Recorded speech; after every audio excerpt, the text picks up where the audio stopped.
Assalamualaikum warahmatullahi wabarakatuh. Shalom. Perkenalkan, saya Angkera Benego dengan NIM 2371407011111006 dari kelas T4E. Di sini saya akan mendemonstrasikan ya dari tugas keamanan komputer. Jadi di sini dari PBL ya, PBL 2 saya mengambil saya mengambil project yaitu konsep SQL injection.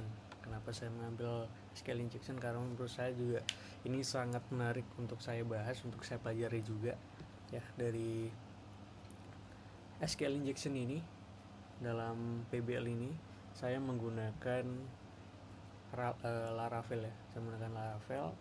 Setelah itu juga untuk web servernya saya menggunakan Exam MySQL ya, MySQL maaf. Jadi di sini tentang web ini sendiri saya dibantu oleh ChatGPT ya dalam membuat web ini. Ini adalah tampilan awalnya ya. Jadi sebelum masuk ke dalam step-stepnya ya, di sini saya akan membahas lebih dahulu konsep teori dari SQL injection sendiri. Jadi apa itu SQL injection ya? Jadi SQL injection adalah sebuah teknik ya, serangan yang memanfaatkan celah keamanan pada aplikasi yang berinteraksi dengan database, terlebih basis data ya. Karena SQL injection ini sebenarnya digunakan oleh hacker-hacker kalau saya menyebutnya hacker-hacker kentang ya, karena memang ini adalah metode kuno yang udah lama banget yang digunakan. Jadi serangan ini dilakukan dengan menyisipkan perintah SQL jahat melalui input pengguna seperti form login. Ini adalah form login ya yang saya gunakan. Setelah itu ada kolom pencarian, URL, dan lain-lain ke dalam perintah SQL asli yang dijalankan oleh aplikasi. Jadi tujuan dari SQL ini, injection ini bisa bermacam-macam. Bisa dia mengambil data sensitif, semisal username dan password ya, yang sederhana-sederhana saja. Jadi saya membuat yang sederhana sekali. Setelah itu dia juga bisa memodifikasi ya dan isi dari database itu sendiri. Setelah itu bisa menghapus data, bisa menambahkan akun admin palsu, bahkan juga bisa mengambil alih server. Jadi tergantung seberapa besar akses yang diberikan oleh database itu sendiri. Jadi contoh sederhananya di sini misal ada form login yang saya buat ini ya, yang mengirimkan username dan password, lalu kode backendnya itu seperti ini. Ntar saya tunjukkan. Ini adalah kode backendnya seperti ini ya.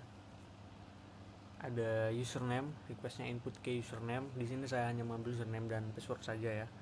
Jadi semisal jika penyerang ini ya mengisi ya di dalam username dan password ini yang di dalam public functionnya, semisal di sini ya dia akan mengisi ini saya membuat tampilan, ada dua tampilan ya. Jadi yang pertama di sini ada login secure atau login yang aman, dan di sini adalah login yang rentan yang nanti bisa yang gampang dimasuki oleh hacker-hacker menggunakan SQL injection ini.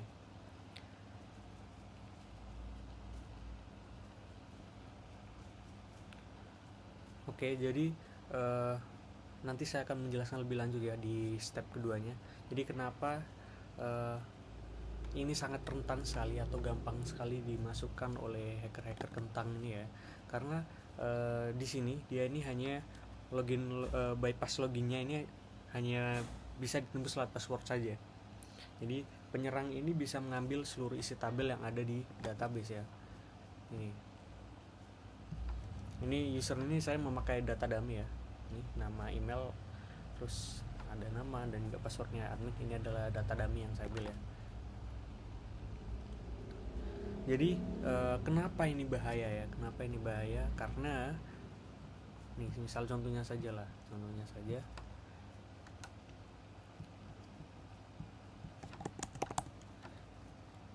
kan yang sebenarnya yang seharusnya di sini ya, ini adalah data asli dari database ya, di mana username-nya admin dan passwordnya adalah admin123. Nah, ketika kita login maka akan muncul selamat datang dashboard. Berarti ini adalah berhasil ya. Ini adalah user yang legal dalam arti di sini yang terbaca di database. Nah, tapi ada titik bahaya juga di mana kalau semisal ya para hacker ini ya menggunakan seperti username code seperti ini ya. ini kan nggak jelas sekali kan, nggak ada di database ya. Terus kita masukkan saja password ngasal, nah mereka bisa tetap login. Nah inilah kenapa bahaya. Jadi ketika penyerang ini mengambil seluruh data isi tabel, contohnya seperti ini ya, admin or 1 sama dengan 1, ini nanti saya jelaskan ya kenapa bisa seperti ini. Ini bisa jadi ya karena aplikasi ini tidak memfilter atau memvalidasi input pengguna dengan baik, sehingga gampang sekali hacker-hacker ini bisa meretas dari web kita sendiri. Setelah itu juga, jadi dari sini juga kode SQL ini dibentuk secara dinamis sehingga langsung menggabungkan string dari input user itu sendiri. Dan oleh karena itu penting untuk tidak pernah mempercayai input dari pengguna dan selalu mengamankannya sebelum digunakan dalam query ini. Terus kita akan lanjut ke step kedua setelah kita menjelaskan konsep teori. Setelah itu kita bakal masuk ke yang kedua. Terus kenapa sih SQL injection ini sebenarnya, apa tujuannya ya? Tujuan mereka menggunakan ini untuk meretas data web kita. Jadi tujuannya ya, kita di sini adalah cara ini implementasinya ya, step yang kedua. Jadi menjelaskan cara mencegah SQL injection pada aplikasi web dengan menerapkan teknik pemrograman yang aman, khususnya penggunaan prepare statements query terparametrisasi. Jadi yang saya sorot di sini, di bagian sini saya menggunakan Laravel ya. Nah, ini adalah bagian pentingnya. Jadi input username dan passwordnya ini ya langsung disisipkan ke query tanpa validasi. Kenapa? Karena penyerang bisa mengubah struktur ya. SQL tadi menggunakan admin or 1 atau 1 ini jadi artinya admin tanda petik, terus or tanda petik 1, tanda petik lagi sama dengan titik 1, ini adalah hasilnya true.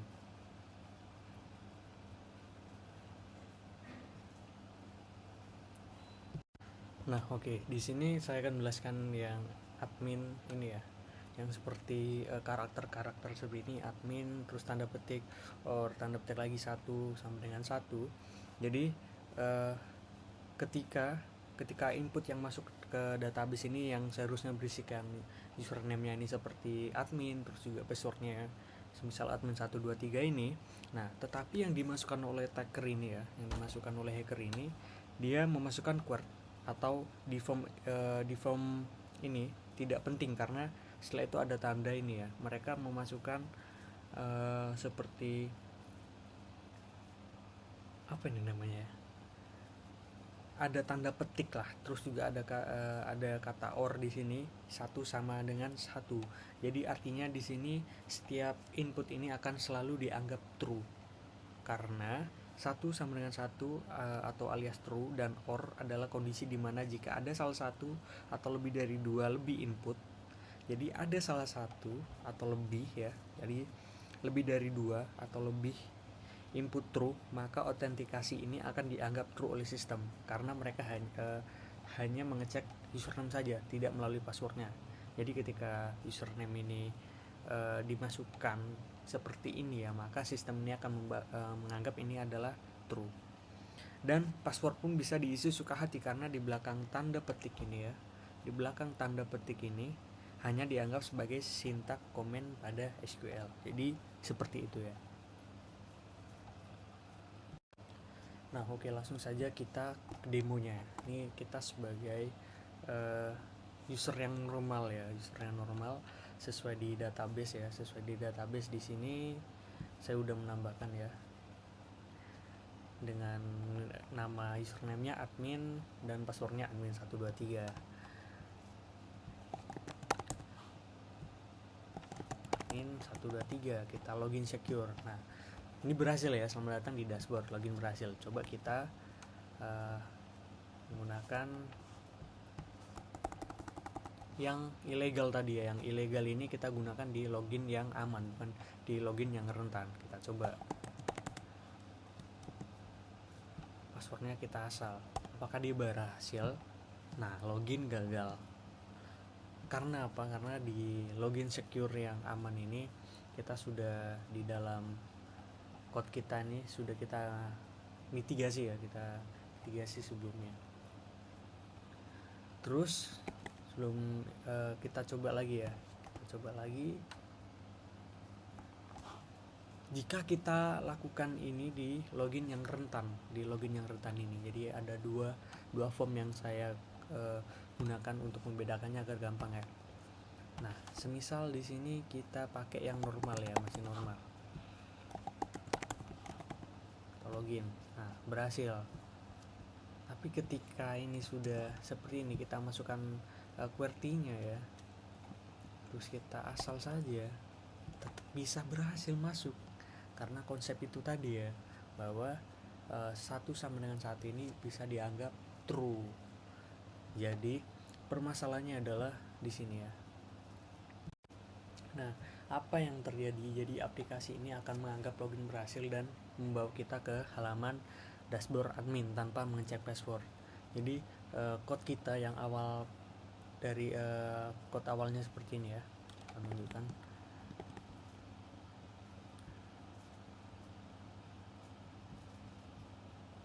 Ini yang code awal kita seperti ini.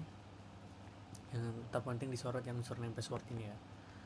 Dengan query select from user where username ini sesuai di database. Jadi semisal jika username ini legal ya, seperti admin tadi yang QWERTY-nya, maka query-nya tuh bakal berubah seperti ini ya. Ketika kita run yang ilegal tadi, maka query di belakangnya tuh muncul seperti ini, select from user where username admin and password, tanda petik ini. Jadi tanda kutip ini menutup dan mengomentari sisa query yang ada. Jadi sistem ini hanya mengecek apakah ada user dengan username admin dan mengabaikan password. Jadi semisal ini ya, semisal kita tidak memasukkan admin, apa yang terjadi? Kita coba tes.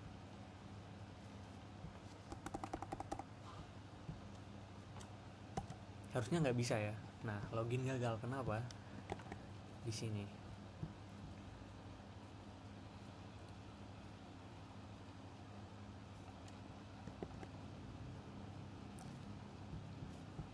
Karena dia mengecek apa ada dengan username admin. Karena username admin ini memang ada, tapi tidak ada seperti QWERTY di belakangnya tambahan tadi ya, yang sehingga itu bisa mengacaukan dari web kita itu sendiri. Jadi dampaknya ini penyerang bisa login sebagai user manapun sehingga data pengguna bisa diakses tanpa otorisasi, dan jika serangan lebih dilanjutkan, penyerang bisa mengambil seluruh isi database. Jadi database kita ini bakal telanjang banget ya, jadi bakal kelihatan banget. Nanti saya akan jelaskan cara mitigasinya ya secara lebih lanjut lagi. Jadi ini, ketika kita tidak masukkan admin di sini maka tidak bisa login. Nah, tapi ketika kita masukkan admin, kenapa bisa login?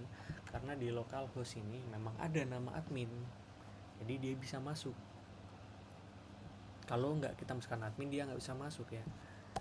Itu dia. Nah, bisa masuk. Nah, tapi ketika kita memasukkan ini di login yang secure atau yang aman, dia tetap gak akan bisa ya. Meskipun kita udah masukkan admin, tetap gak bisa masuk. Nah, login gagal karena ini adalah saya buat form yang tidak bisa dimasukkan oleh admin. Jadi ada pengecualian ya, ada pengecualian. Oke, jadi kurang lebih demonstrasinya seperti ini ya. Dari implementasinya kita akan masuk ke mitigasinya, cara mengatasinya bagaimana. Nah, untuk cara mitigasinya di sini saya menggunakan prepare statement, atau misal kita perbaiki ya, yang semulanya seperti ini. Ini adalah di dalam query yang ini ya, public function yang ini ya. Mulai dari username password ini kita ubah menjadi stmt. Jadi apa ini stmt ya?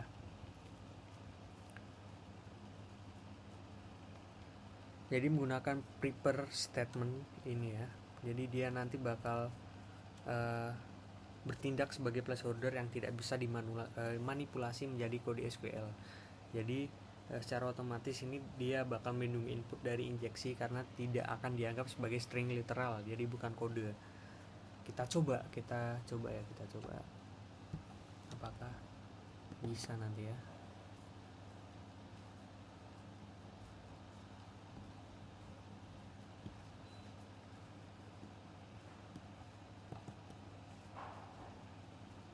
Sebentar.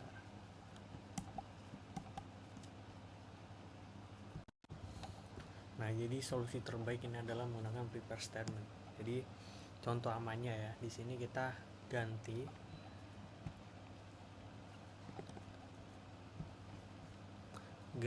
dari query username password ini ya, dan SQL-nya juga ini menjadi seperti ini. Ini code-nya. Jadi ketika ini digunakan maka tidak bisa lagi ya mereka memasukkan dengan QWERTY yang aneh, yang tadi seperti banyak karakter aneh tadi ya. Jadi STMT ini dia bakal memisahkan data dari perintah SQL sehingga input pengguna tidak bisa dieksekusi sebagai kode SQL. Jadi ini adalah yang ketika saya sudah ubah ya,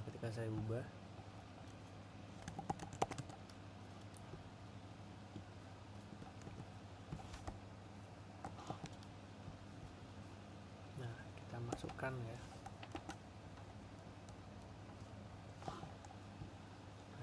Dia bakal login gagal. Nah, karena itu jadi cara mitigasinya adalah salah satunya kita bisa menggunakan STMT ini. Jadi kesimpulannya kita menggunakan dalam cara mitigasinya ini kita bisa menggunakan banyak sekali metode yang bisa memfixkan dari mengatasi dari SQL injection ini. Nah, tapi dengan langkah ini input dari pengguna sudah tidak akan pernah mengubah struktur SQL. Jadi mereka hanya mengisi data pada tempat yang sudah ditentukan secara aman. Jadi itu ya yang saya bisa jelaskan. Kurang lebihnya jika ada kesalahan kata atau sedikit belibet, saya mohon maaf. Jadi sekian dari saya. Terima kasih. Wassalamualaikum warahmatullahi wabarakatuh. Shalom.